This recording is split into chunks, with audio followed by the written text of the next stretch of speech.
Hello students, how are you. बच्चों, कल हमने आपको फर्स्ट चैप्टर पूरा कंप्लीट कराया था हिंदी सेकंड का। आज सेकंड चैप्टर कराएंगे। तो सारे बच्चे अपनी अपनी हिंदी सेकंड की बुक ओपन कर लें और जिसमें सेकंड चैप्टर निकालें जो है वर्ण विचार। डेट हमारी 30 जुलाई 2020, डे थर्सडे है, क्लास 8 है। तो बच्चों, इसमें हम वर्ण बताएंगे आपको। वर्ण क्या होता है? तो वर्ण भाषा की सबसे छोटी इकाई है जिसे खंडित नहीं किया जा सकता। वर्ण को मूल ध्वनि भी कहते हैं।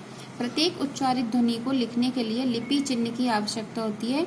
यही लिपि चिन्ह वर्ण कहलाते हैं। तो इसका मतलब है कि हमारे मुख से जो भी ध्वनि निकलती है और उन ध्वनियों को लिखने के लिए जो भी चिन्ह निश्चित किए गए हैं, तो उन चिन्हों को ही, ध्वनि चिन्हों को ही हम वर्ण कहते हैं। भाषा की वह सबसे छोटी से छोटी इकाई जिसके और खंड ना हो सकें, भाषा की वह छोटी इकाई जिसके और टुकड़े ना किए जा सकें, वर्ण कहलाता है। अब इसके बाद आती है वर्णमाला। वर्ण, इसके बाद वर्णमाला बनी बच्चों, यानी कि वर्णों का जो समूह होता है वो वर्णमाला होता है। लेकिन व्याकरण के अनुसार वर्णों का क्रमबद्ध समूह, जो उनका क्रम बनाया गया है, वो ही वर्णमाला कहलाता है। अब वर्णमाला को दो भागों में बांटा गया है, स्वर तथा व्यंजन। अब यहाँ पे वर्ण, हिंदी वर्णमाला हमने आपको बताई है किस तरीके से है। तो ये अ से लेके अ तक तो बच्चों स्वर होते हैं और क से लेके ह तक व्यंजन होते हैं। ये 11 होते हैं, ये 33 होते हैं, 33। इसके बाद संयुक्त अक्षर आते हैं छ, त्र, ज्ञ और श्र। ये हमारे 4 संयुक्त अक्षर होते हैं। और छोटी अंग और बड़ी अंग ये हमारे आयोगवाह होते हैं। ठीक है, ये अलग एक्स्ट्रा वर्ड हैं कुछ जो अंग्रेजी उर्दू से लिए गए हैं, जिन बोलने में आते हैं ये। तो इस तरीके से हमारे ये 49 पूरे टोटल वर्णमाला में वर्ण होते हैं।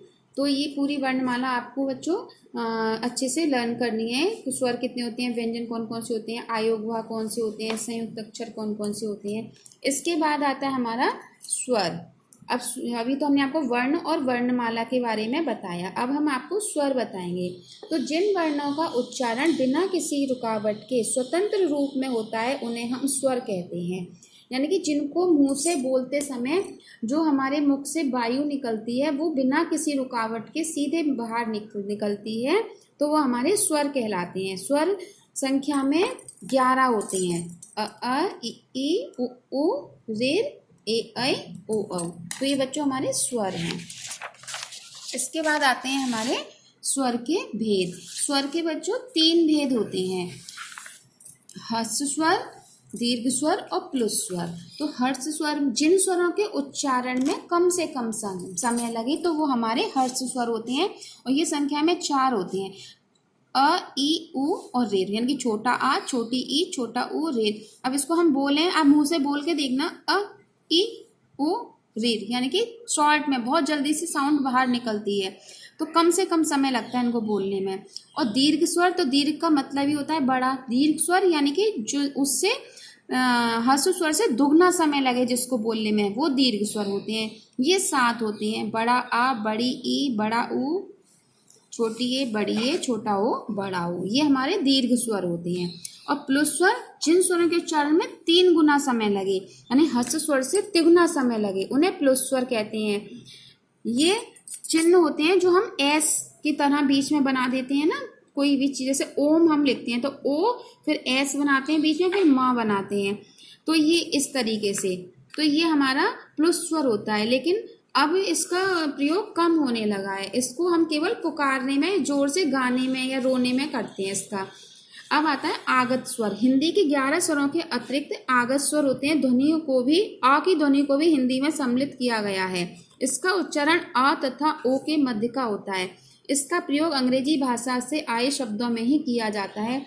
वॉल, चौक, कॉलेज, आपने देखा है जब हम लिखते हैं तो ऊपर ऐसे चंदा सा बना देते हैं इस तरीके से, तो ये ओ होता है।